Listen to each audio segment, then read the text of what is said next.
5 μέρες χωρίς κανένα εφόδιο, τίποτα.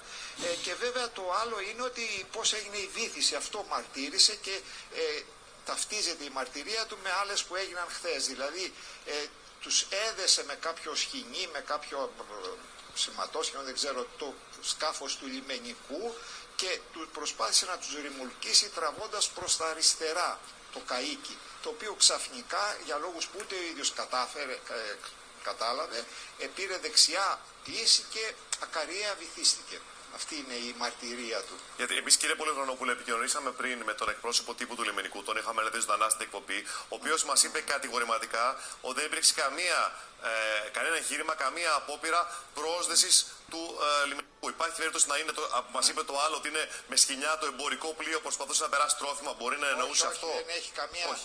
Το διευκρινίσαμε, γιατί αυτές οι μαρτυρίες και οι δηλώσεις του κυρίου του λιμενικού, οι οποίες θα συνυπολογιστούν βέβαια, ήταν υπόψη από χθες. Παρόλα αυτά, η δική του ανθρώπου του δικού μας η μαρτυρία είναι σαφής.